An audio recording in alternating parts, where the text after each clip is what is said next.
Here are your daily 8 non-negotiables to lose fat. Hey people, welcome back to the channel. Please don't forget to subscribe. Today we are talking about the real non-negotiables, the pillars of fat loss that if you ignore them, you are 100% going to fail. It doesn't matter what fancy diet you are on. If you don't have these fundamentals locked in, you are spinning your wheels and you will not succeed in your fat loss journey. So let's get into it by watching the following videos I've put together, and I'll be back to share my own thoughts. Please don't go away.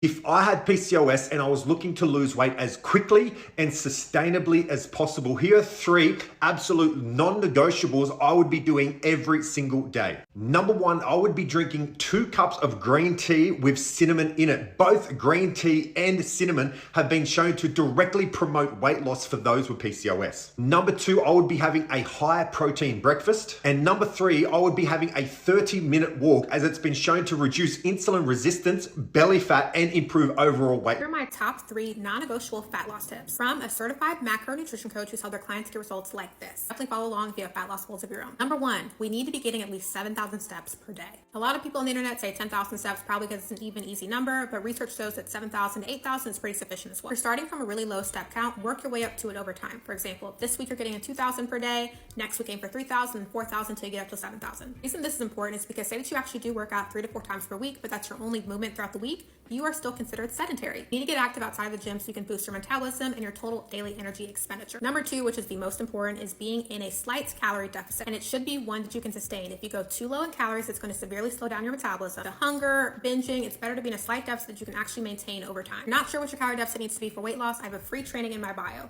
It shows you exactly how to calculate it. Number 3, weight training, and here's why this is so important. When you're in a calorie deficit, you will lose weight. With that weight loss, you could lose fat, muscle, or water. Mainly want to be losing fat, which means you want to retain any muscle that you have. Strength training will help you do that because you're strengthening your muscles, which means you'll be losing fat, which will lead to that lean tone look that you're going for. Hope this was helpful, and follow me if you want more tips.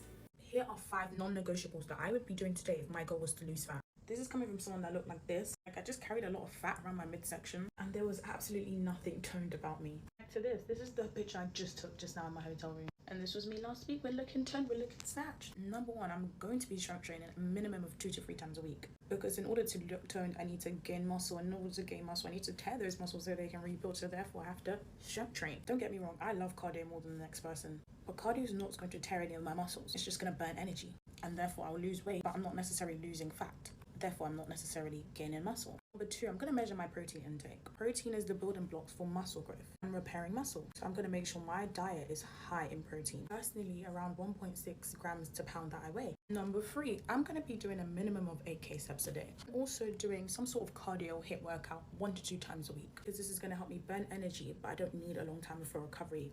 Unlike strength training. Number 4, I am going to be making sure I am sleeping minimum 7 hours per night. The way you're sleeping is the time when your body gets to recover. If you're not sleeping, there's no time for recovery.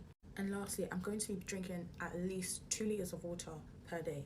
Because firstly, you need to stay hydrated. And secondly, I want to be able to do my workout. If I'm not hydrated, I won't. These are my 5 biggest tips when it comes to fat loss. My 5 fat loss non-negotiables. I use these tips myself to go from this to this in 60 days. Whether you're struggling to lose weight or you really want to kick things up a notch and get shredded, these tips are for you, so make sure you save this video. Tip number 1, and probably the most important and slept on step there is, walk 10,000 steps a day minimum. This was something that I made sure I got done every single day, no matter what. When it's summertime or springtime, yeah, it's a lot easier to get the steps done because it's nice outside, but in the winter, there are ways to get it done. Get a gym where there's access to a treadmill, do the steps there. Get a walking pad at home. That's personally what I have done, and it's helped me tremendously. It's extremely easy to get 10,000 steps done when you're watching a movie or a show. Tip number 2, be doing some kind of heavy resistance training, at least 3 times a week. For the gym bros, I know that's going to be no problem. Regardless, everyone wants more muscle, and aside from just being more muscular, having more muscle on your frame helps a ton when it comes to fat loss. Muscle burns more calories than fat, so just by having a more muscular frame, you are going to be burning more calories at rest. Tip number 3, be getting at least 1 gram of protein per pound of body weight, or rather, goal body weight. If you're 400 pounds, you don't need to be getting 400 grams of protein. I don't need to go on a tangent about how protein helps with muscle building or muscle preservation, but protein is the most satiating macronutrient, so if you have a diet that's high in protein, you'll feel more full after your meals. Tip number 4, you should drink 1 ounce of water for every 1 pound that you weigh. So if you weigh 200 pounds, you should be drinking 200 ounces of water. A lot of people just like to throw out the arbitrary arbitrary number of drink 1 gallon of water per day. That's great for some people, but for larger individuals, you should be drinking more. We're humans. We're made up primarily of water. That right there should be enough to tell you how important water is. Aside from that, drinking more water and continuously drinking water throughout the day will just help your body perform functions, help with digestion, and also keep you fuller. The final non-negotiable is to eat 90% at least of whole foods. Look, if you follow me, you already know the way that I eat, and you don't absolutely have to follow this to lose weight, but the quality of calories that you put in your body will dictate the calories out. The more you gear your diet towards whole foods, nutrient-dense foods, the better you'll feel, the better you'll perform, and the better your results will be. And yes, I said 90% because if you want grade A results, you need to be doing grade A effort. Not to mention, it's just so much easier to stay within your calorie goal when you're eating whole foods. Hope these tips helped. Now go lose that weight and follow for more.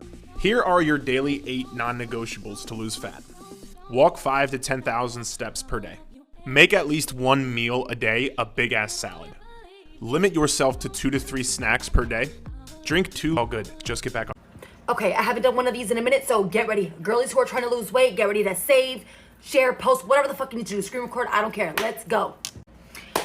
Not only did these tips and tricks help me go from 298 pounds, I'm 5'2", to I don't know how much I weigh now because I don't weigh myself like that, but to lose over 120 pounds in a 3-year period. After year 1, I lost 98.8 pounds. I say over 120 because after the first year and a half, I stopped weighing myself, and I just would weigh myself when I would go to the doctor. So there's that. All right, so here we go. First things first, water, water, water. I know you don't want to hear it. I know you hate to hear it, but it's the facts. It is the facts. I don't care if you want a ceiling that looks like this. I don't care if you want a thing that looks like this. I don't care if you want one that looks like this, or one that looks like this. This needs to be your 5th limb. This needs to go with you absolutely everywhere. So like I said, I don't care what type you want. It needs to go with you every single place you go, to work, to the gym, to your appointment, to the store, on your Target run, to Walmart, to the playground, to school. Are you getting my gist? It goes with you everywhere. It's your 5th limb. It never stays home. So if you need a home one, a car one, do it, because it needs to go with you everywhere you go. I've made videos like this before, and I'm gonna say it again, and I'll say it again, and I'll say it again, and I'll say it again. This is the key, the number 1 key to losing weight. Now listen, this isn't for my girls who want 0% body fat. This isn't for the girls who are trying to be shredded. This is for the girls who are trying to lose weight, sustain it. The moms, the wives, the working women, the women that want real weight loss that'll work for them, that'll be long-term, okay? Secondly, you need to be doing strength training. I know you don't want to hear it. You need to do it. I don't care what type of strength training it is. You need to be doing it at least minimum 3 days a week. Work in your cardio, work in whatever, 3 days a week, you need to do strength training. It doesn't have to be a long strength training, 25, 30 minutes, done, okay? Preferably in the morning. I know it sucks. I know we work, but if you could get up before your work, get it done, get it out, I promise you, you will feel better if you do it before your day starts. Because what I have found is that when you work out first thing in the morning, you are more apt to pay attention to what you're eating. You're more apt to really like keep it going, because when you do that hard work, you don't want to stuff your face and be like, oh, I'll work it off later. That's how our brain fucked with us. Number 3, you need to get some type of device that is going to track you, preferably a watch, a Fitbit, something that is going to track your steps and your calories. You need it. You need it. You need it. A visual is always better than what we think. You need to be at least trying to hit 10,000 plus steps a day. Listen, I work from home, and now I do my own business, but when I did work from home, this is not a big house. I average over 13,000 steps a day. Let's go ahead and see how many steps I have going on today. And I'm currently at 12,560. And no, that doesn't mean that I'm like this around my house. That is just me staying upright. I'm not sitting. I used to be, when I was 298 pounds, I used to be sedentary. I'm always sitting. I was always sitting. I was always sitting. I was always laying. I was always sitting. I was always laying. No, let's be up. Let's be cleaning up. Let's be organizing. Let's be doing this. Let's be doing that. That is how you get your steps in. Straight up. Straight up. You don't have to go into a park and do a 10-mile hike. You don't have to do a 3-mile run. You can do this right around your house. Do some, organizing. Do this. You'll want to stay upright as much as possible. And this is what I'm going to finish this off with. Stop being afraid of carbs. Stop being afraid of carbs. And aside from stop being afraid of carbs, stop thinking that if you fall off the wagon after some success, whether it be a week or a month of success, that means that all your success goes out the window. I want you to think, oh, you know what? I binged that day. I fucked up. That's okay. We're picking it up tomorrow morning, back to the gym, back to the grind, back on our water, back on our shit. Don't go, oh, I ate that, fucked it up. Let's go down the rabbit hole. No, that is not how our mind is thinking, okay? It's, oh, I ate that ice cream. I ate that piece of cake. I enjoyed it. I'm allowing myself to enjoy it. Now, back to the grind. Let me go ahead and get my water. Let me go ahead and get my steps in. Let me go ahead and get my shit. Okay? Because we are imperfect humans. And if you think as a mom, as a wife, as a working woman, that you're gonna go your entire life without having life's little pleasures, some ice cream, some cake, some pizza, baby, get that out of your fucking mind. Get it out, push it out there. Whoever told you that is a bullshit. It means we're gonna do that in moderation. We're gonna do that in moderation. And you know what? When we have our activity level like this, when we go ahead and enjoy life's little pleasures, it doesn't do this to us. It's just like, oh, life's little pleasures, but we're still up here. Does that make any sense? Probably not. In my ADHD brain, it makes sense. Anyways, if you want more tips and tricks, I'm always here for you. I've been doing this for the last 3 years, and it's no like, I'm not a fitness coach, I'm not a fitness guru, but I like to share what has worked for me. After years and years of yo-yo dieting, after years of like, how am I doing this? I have finally gotten to the point where I maintain my weight. I eat ice cream today. I ate KFC for dinner because I didn't want to cook. And do you think that means, oh, out the window with all my success? No, it means tomorrow, back to the gym, just like I was early this morning. I love you. If you want more hacks, let me know in the comments. These are the 8 non-negotiables of fat loss. High quality sleep, hydration, sufficient protein, nutrient-dense foods, regular strength training, daily walking, staying consistent, and the most important of all, when you want to lose fat, you need to be in a calorie deficit. These 8 things, above all else, are the magic pills of fat loss that nobody wants to take. And if your goal is fat loss in 2025, yes, this year, keep watching this video for the top 3 things you should be doing every single day to ensure you get there by December 31st of 2025. Now, you can make major transformation by this time. Number 1, we are going for a 60-minute cardio situation every single day. I prefer walk. It's low intensity. You can do it at any time, anywhere, as long as you get the 60 minutes. Now, a lot of y'all say in my comments like, can I split it up? Do it. Make it work. Make it fit your schedule. Make it fit your schedule. Split it up. Do it all at once. Whatever it takes. But it's all gonna add up by the end of the day, and it'll all add up by the end of the year. Don't say you don't have time. Make the time for it. Make the time for it. 60 minutes a day is gonna have that body fat shredding right up off of you. I'm trying to tell you. Number 2, weightlifting is going to be your best friend, sis. This is how you're going to avoid that skinny fat. I told y'all my story. I lost 100 pounds, and I noticed real fast that I was dropping the weight, but I wasn't building the shape. It wasn't until I started picking up weights that I started to feel good about my journey. And you don't need 7 days a week. If you're doing 7 days a week, you're doing too much, and you're probably still overeating or not eating right. 3 to 4 days a week, 45 minutes to 1 hour, 4 to 6 exercises consistently with progressively overload each day, each week. It's more than enough to get you right, sis. More than enough. And number 3, which is of course the hardest one for everybody, you need to drop the fast food. Drop the processed foods. I don't care how you put it, how you think you can go find the macros, what you think it is.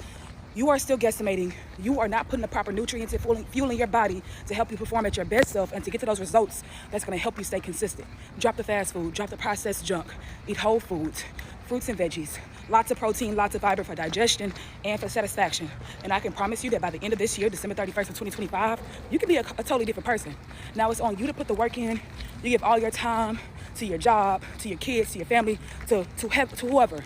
You deserve to put that same time into yourself so that you can look, feel, and perform at your very best self. And if this video gave you some insight to drop that fat this year alone in 2025, I want you to comment a heart below. Let me know. I'm going to give you my top 3 high protein, low carb dinner ideas. Let's get it. Let's go. Please don't forget to leave your comment in the comment section below. Non-negotiable number 1 is calorie deficit. This is a suggestion. It is the law of thermodynamics. To lose body fat, you must consume fewer calories than your body burns. That's it. All those diets, they are just different vehicles to achieve this one thing. They make it easier for you to eat in a deficit, but they don't really magically break the laws of physics. How do you do it? You don't need to obsess over every calorie forever, but you must have a rough idea of your intake. Track your food for a week. Be honest. You'll probably be shocked. Use an app. Use a spreadsheet just for some awareness. Without this, you are driving into a blindfold on. Another one is protein intake. If a calorie deficit is the king, protein is absolute queen. This is the most important lever for the body composition. Why? Protein keeps you full. When you are in a deficit and hungry, protein is your best friend. It stops you from feeling hungry. When you lose weight, you don't just lose weight. You risk losing muscles too. Muscle is metabolically active. It burns calories by existing. Protein, especially paired with resistance training, tells your body, hey, hold on this muscle, just burn fat. This non-negotiable for preventing your metabolism and looking for tone instead of skin fat when your weight comes off. Another one is resistance training, but I just want to lose weight. Building muscle is incredibly hard. Lifting weights is your shield against muscles. Cardio burns calories, but strength training sharpens your body and protects your metabolic engine. The most muscle you have, the higher your resting metabolism rate. And the more you eat, it's long-term investment and it's better for physique. Sleep and stress management. You can have the perfect diet and work plan. And if you are sleep deprived, you will struggle mightily. Poor sleep struggles your anger hormones, making you hungrier and less satisfied by food. It kills your motivation to train and make good choices. High stress elevates cortisol, which can promote abdominal fat storage and increase craving for hyper sugary foods. Manage stress through walks, meditation, or whatever works for you. This isn't a soft advice, it's a psychological requirement. Thank you so much, guys, for being part of this conversation. Please don't forget to subscribe, like, and share this video. See you in the next video and stay safe.